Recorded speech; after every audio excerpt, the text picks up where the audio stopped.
Ben là. Hey, salut. Est-ce que tu as commencé à penser à dépenser de l'argent? Ben là. Parce que actuellement, on est dans la période où ce qui se dépense le plus d'argent pour les cadeaux. Ben là. Ben bon. Donc, nous allons consacrer ce 6e épisode de la saison 7 au fameux Black Friday. Donc, le Black Friday ou les vendredis fous ou en fait l'Action de grâce, c'est quelque chose, une période où ce que maintenant les gens, avant de commencer à dépenser de l'argent ou à acheter, c'est une période dans laquelle les gens vont commencer à dire, OK, je vais attendre dans cette période-là. Et souvent, ça lance en quelque sorte je dirais, les dépenses pour les cadeaux de Noël. Avant d'aller plus loin dans le fameux Black Friday, parler un peu de tout ça, c'est important de mentionner que, au Canada, on est influencé vraiment par les Américains et par ce marché immense dans lequel eux donnent le ton à certaines fêtes. Écoutez, nous, l'Action de grâce au Québec, écoutez, c'est au mois d'octobre normalement et ce n'est pas le même, ça n'a pas la même signification en quelque sorte, en tout cas du moins sur le plan du marketing parce que les gens, vont avoir une journée de congé, les gens vont se regrouper, c'est souvent la fête de l'automne, c'est un moment où on va profiter de l'extérieur. Mais ça, en plus, c'est pas là qu'on va retrouver des rabais. Donc, quand on parle du Black Friday, c'est vraiment synonyme dans le fond, de la période de l'Action de grâce, le Thanksgiving aux États-Unis. Et ça l'amène une période de consommation assez importante. Notamment, les experts mentionnent que c'est jusqu'à 40% du chiffre d'affaires annuel des entreprises qui va se faire durant ces quelques jours. Donc, le Black Friday, c'est une journée, c'est le vendredi, où ce que les gens vont se ruer carrément dans les magasins et ils vont bénéficier, entre autres, de rabais super importants. C'est un moyen, dans le fond, pour attirer les gens et faire en sorte que, on va profiter de cette période-là, on va vous donner des rabais, on va vous récompenser. Et je vous dirais, depuis les 20 dernières années, il y a le Black Friday a pris de l'ampleur, notamment aux États-Unis, mais ça a pris aussi de l'ampleur ici au Canada. Et là, on est rendu où c'est un happening, c'est un moment, en fait, que ce n'est plus juste une journée. Hein? C'est rendu, depuis 2 semaines, on a les super rabais pour essayer, dans le fond, d'attirer les gens. Donc, on voit des grandes surfaces commencer à faire de la pub, envoyer des circulaires et dire, écoutez, attendez pas ce vendredi-là, parce que dans le fond, on a d'autres bons prix, d'autres bons rabais pour vous.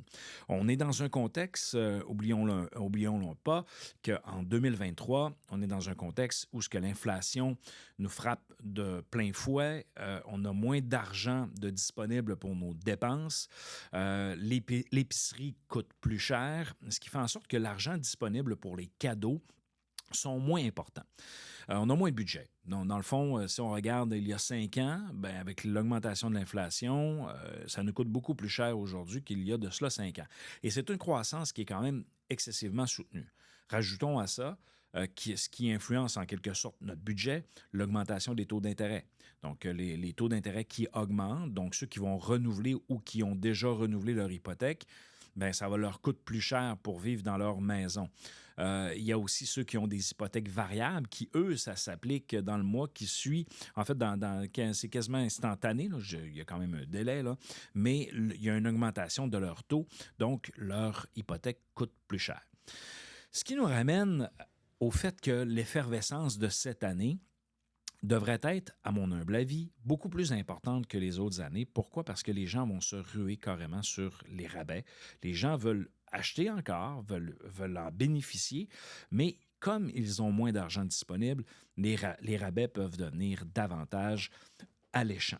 Donc, si on regarde en quelque sorte cet aspect-là, on disait que 40% des entreprises font leur chiffre d'affaires dans cette période-là. Les gens se déplacent aussi dans ce moment-là, notamment aux États-Unis, dans lequel les citoyens américains vont aller voir dans le fond leur famille. Et c'est comme un long week-end de 4 jours. Donc, ils ont 2 journées. Et le fameux vendredi, ben, les gens vont aller magasiner. Donc, dans cette période-là, on s'aperçoit qu'il y a des montants astronomiques qui sont dépensés.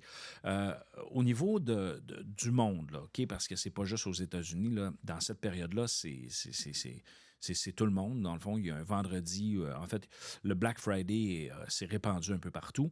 Donc, dans le monde, on a enregistré un nombre record donc de 10,8 milliards de dollars qui a été généré, entre autres, en 2021 et 10,7 milliards qui a été enregistré en 2020. Pardon. Donc, ce sont des records qui sont super importants sur la consommation. Ce qu'on sait aussi, c'est que depuis les 10 dernières années, et ce qui a aussi accéléré, je dirais, le cycle de consommation, en fait, le cycle d'achat en ligne, ça a été bien sûr la période de pandémie, ce qui a amené à l'arrivée du fameux cyber lundi. Donc, le vendredi, ce sont les rabais en magasin et les bonnes affaires, de façon générale, vont se faire à partir de lundi. Et c'est ce qu'on appelle le fameux cyber lundi, où ce que, notamment, on a noté un record important de 11,11 milliards de dollars lors de cette journée. Donc, imaginez à quel point il y a de la consommation qui se fait entourant cette période-là. C'est sûr que la Chine, qui est comme très présente sur les ventes en ligne à rabais, vont souvent tirer leur épingle du jeu par rapport à ça. Et bien sûr, si on achète dans cette période-là, soyez vigilants sur les délais de livraison parce que les délais de livraison sont quand même un élément qui est assez important. Si on regarde un peu le contexte dans lequel nous sommes également, on est dans un contexte où il y a des négociations. Hein. Si vous ne l'avez pas vu, le secteur public est en négociation, donc c'est tout près de 600 000 employés qui négocient leur convention collective avec le gouvernement. Ça peut avoir un impact également sur la consommation. Pourquoi? Bien parce qu'à l'intérieur de ça, les gens, lorsqu'ils font la grève, eh bien, ils ne travaillent pas et ils n'ont pas de salaire. Le fait qu'ils n'ont pas de salaire, c'est possible également qu'ils ont cotisé, entre autres avec leur syndicat, à un fonds de grève qu'on appelle. Donc, le fonds de grève, c'est un fonds de subsistance en quelque sorte. Et ce ne sont pas tous les syndicats qui actuellement sont dotés d'un fonds de grève. Donc là, vous avez entendu que la FAE, la Fédération autonome de l'enseignement, est actuellement en grève générale illimitée. Donc, eux, ils n'ont pas de fonds de grève. Alors, c'est des pertes de revenus directes dans un contexte où l'inflation augmente et dans un contexte où on arrive à Noël, où il faut acheter des cadeaux pour Noël. Et bref, on va leur souhaiter que ça ne dure pas longtemps parce que veut pas moins de revenus, ben, on va gâter un petit peu moins les gens qui sont alentour de nous. On est dans une période de consommation où ça change beaucoup. Et actuellement, on s'aperçoit aussi que le marché est en train de se régulariser. Quand je dis le marché est en train de se régulariser, depuis la pandémie, on a assisté quand même à un débalancement de l'achat dans le secteur de l'automobile, qui a été causé, entre autres, par rapport au manque de pièces, par rapport au manque d'inventaire, par rapport à une panoplie de raisons. Et on voyait moins de rabais chez les concessionnaires automobiles. Il y avait moins de taux d'intérêt intéressants également. Et il fallait souvent être sur une liste d'attente. Et là, actuellement, ce qu'on a annoncé, en fait, ce qui a été annoncé dans la dernière semaine, c'est que en 2024, on va revenir avec des rabais sur les véhicules.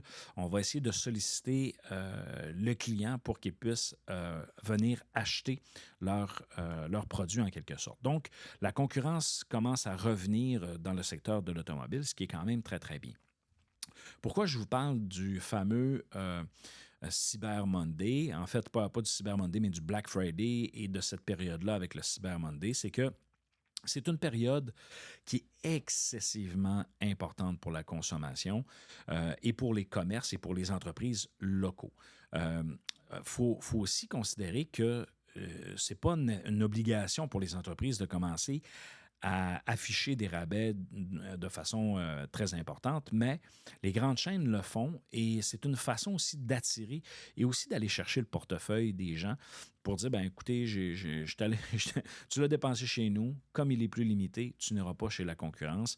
Et c'est là où ça peut devenir un peu plus compliqué, un peu plus difficile pour les entrepreneurs, les commerçants locaux. Écoutez, le milieu de la consommation est en changement.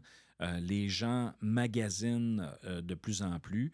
Et je vous dirais, dans ces tendances-là, ben, les gens ont tendance aussi à surfer sur le web, à aller voir sur Amazon, à aller voir sur les différentes applications d'achat qui sont présentes, comme par exemple Best Buy, qui est pour l'électronique, où ils ont un site web assez complet. Même chose pour Walmart. Donc, les grands magasins ont des sites web transactionnels dans lesquels ils sont très dynamiques. D'ailleurs, Walmart, un des avantages que Walmart avait sur les autres, c'était son réseau de distribution et son système de gestion d'inventaire. Donc là, maintenant, ils sont actuellement présents sur le web. Donc, c'est une alternative qui est intéressante à Amazon, par exemple. Cependant, ce sont des géants, hein, ce sont des grandes entreprises. Il ne faut pas oublier nos commerçants locaux, hein, ceux qui investissent dans cette consommation-là et qui, des fois, vont être présents aussi sur le web.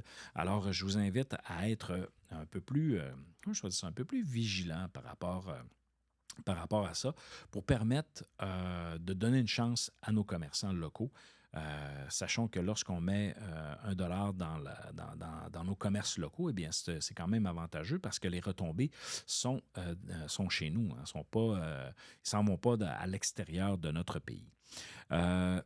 Si on regarde en quelque sorte la façon que ça fonctionne sur la planification du Black Friday comparativement au Cyber Monday et au Boxing Day. Donc, dans le fond, 3 événements majeurs de consommation. Black Friday, dans lequel ça se passe le 24 novembre. Le Cyber Monday, c'est bientôt. Et le fameux Boxing Day, donc les fameuses ventes après Noël. D'ailleurs, les fameuses ventes après Noël, le Boxing Day, c'est quelque chose qui a évolué dans le temps de façon hyper importante. Pourquoi? Mais parce que, il y a 20 ans, on avait quelques rabais avant Noël, mais les commerçants se tenaient tous en disant, ben OK, lorsqu'on va arriver le 26 décembre, on va arriver avec le Boxing Day et là, on va faire des vrais rabais pour le Boxing Day. Et là, les magasins étaient bondés. Ça faisait la file pour entrer dans les magasins. Et encore aujourd'hui, le Boxing Day est encore là, mais ça s'est quand même épuisé. Pourquoi? Mais parce que les commerçants dans les centres d'achat font des ventes, dans le fond, des ventes Boxing Day avant le Boxing Day, donc avant Noël. Donc, ils appliquent des rabais assez importants. Et là, quand le fameux Boxing Day arrive, eh bien, on retrouve à peu près la même chose, mais il y a moins d'inventaire. Et bon, les gens peuvent être un peu plus déçus.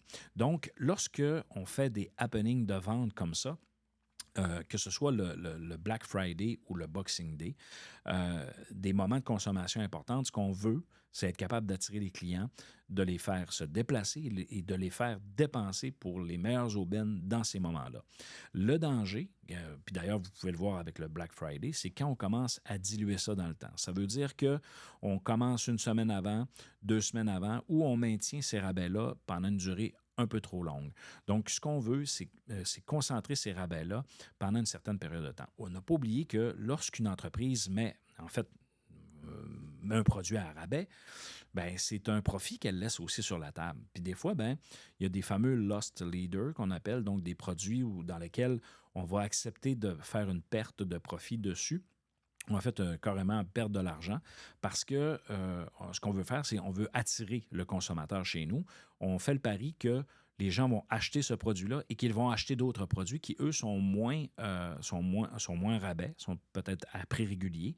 Ah, j'avais oublié, j'ai besoin de telle chose. Ah, j'ai oublié, j'ai besoin de telle chose. Et là, ben, les gens l'achètent. Et là, ça fait en sorte que le prix moyen et la rentabilité peut devenir intéressante. Donc ça, ce sont des stratégies que les commerçants peuvent utiliser. Sauf que lorsque c'est réparti dans le temps, dans une durée un peu trop longue, bien à ce moment-là, c'est tout le monde qui perd en quelque sorte.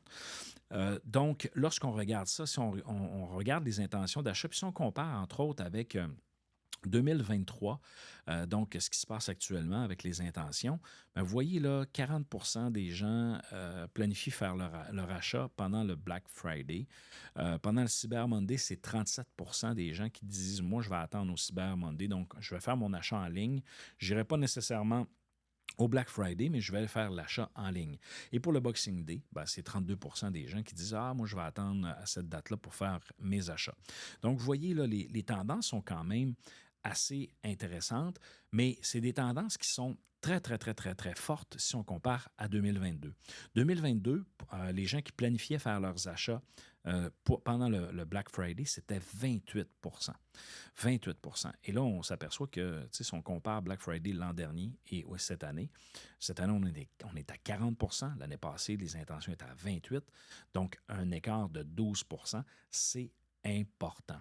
Pendant le Cyber Monday, les tendances sont similaires. Donc, vous voyez là, en 2023, pour le lundi le Cyber Monday, on parle de 37 que je vous ai dit. Et là, ben, en 2022, c'était 21 qui planifiaient ça. Et pour le Boxing Day, c'était 18 qui planifiaient pour 2022, pardon, et 32 pour cette année. Donc, quand on regarde ces chiffres-là, on se dit, comparativement à l'an dernier, ben, les gens l'année passée étaient un peu plus lousses. Ça allait bien l'année passée. On n'était pas encore dans l'augmentation des taux d'intérêt, tout ça. Et cette année, puis l'inflation, on contribuait. On avait de l'argent disponible et on dépensait, on dépensait, on dépensait. On regardait un petit peu moins. Par contre, on s'aperçoit que dans les intentions, on va courir davantage les rabais. Et ça, ben, ça peut devenir quelque chose d'assez intéressant. Si on regarde, on fait juste regarder 2020, 2021 comparativement à 2023. Parce que 2022, là, on s'aperçoit, on était comme on revenait à la normale, ainsi de suite, les gens avaient le goût de dépenser, ce qui faisait en sorte que les gens ne surveillaient pas nécessairement ces types de dépenses-là. Mais en moyenne, là, si on regarde 2020-2021, les gens avaient l'intention, toujours entre 41 et 43 de dépenser pendant le Black Friday. Vous voyez, cette année, en 2023, c'est 40. Et si on regarde le Cyber Monday, c'est assez fort, 34-35 Et là, cette année, on est au-dessus de ça quand même. On vient d'atteindre un record comparativement aux autres années avec des intentions d'achat de plus 2 Et pour le Boxing Day, c'est sensiblement pareil. Regardez, en 2020, là, les gens disaient, je vais y aller au Boxing Day, c'est à 32 en 2021, 34 Et là, cette année, c'est 32 Donc, les chiffres sont relativement stables, à part pour 2022. Et quand on compare ça un peu avec le contexte dans lequel on est, on s'aperçoit que de façon générale, les gens vont rechercher ces rabais-là. En passant, les chiffres et les intentions d'achat que je vous parle, c'est pour le marché du Canada. Donc, c'est ici, c'est pas aux États-Unis. Donc, c'est le fun de prendre le temps de comparer ces chiffres-là. Écoutez, j'aurais envie de vous parler encore de quelques petites statistiques assez rapidement. Si je suis capable de les retrouver en quelque sorte, ça ne sera pas très long.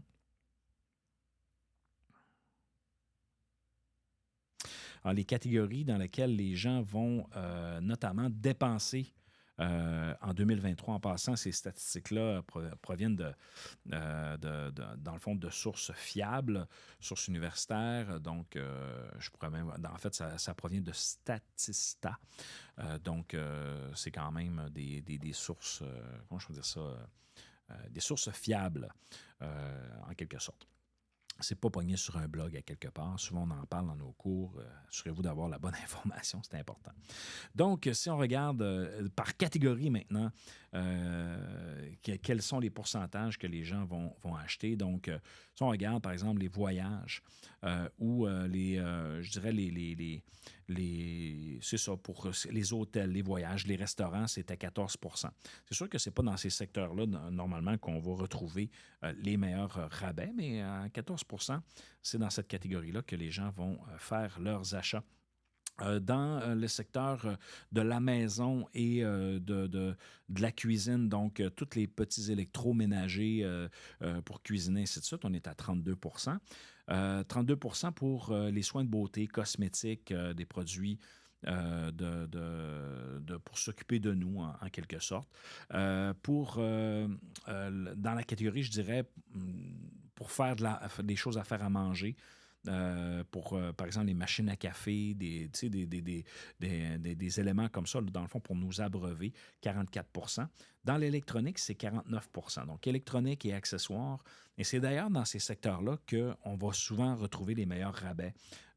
Donc, les smartphones, les ordinateurs, les consoles de gaming, et ainsi de suite.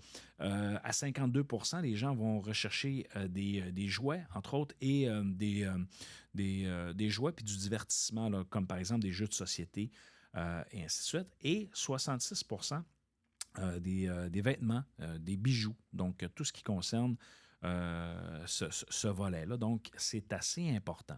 Quand on regarde ça, tu te dis, OK, je comprends maintenant pourquoi le Cyber Monday aussi peut devenir intéressant parce que ce sont des choses qui se shippent bien, en quelque sorte, par la poste ou par les différents transports qui sont offerts. Mais lorsque tu arrives pour le Black Friday, ben c'est sûr que quand tu arrives dans l'électronique, tu achètes une 50 pouces ou une 32 pouces ou peu importe la grandeur de télé que vous allez acheter ou un ordinateur, ben ça devient un enjeu assez important. Bref, les amis, je voulais vous parler de ça, du fameux Black Friday. J'espère que ça vous a permis de comprendre quelques éléments. J'ai parlé quand même de beaucoup de statistiques, mais des statistiques qui nous permettent de comprendre qu'actuellement, on est dans un cycle de consommation. Les gens font un peu plus attention, ils cherchent un peu plus les rabais. Et je vous invite notamment à faire attention à votre budget, à vous aussi, pour ne pas trop dépenser, acheter pour ce qui est nécessaire, parce qu'on ne sait jamais de quoi l'avenir nous réserve. Donc, sur ce, les amis, je vous souhaite une excellente semaine et j'espère que vous n'êtes pas trop turbulés par ce qui concerne les négociations dans le secteur public. Sur ce, il ne me reste qu'à vous dire ciao, ciao!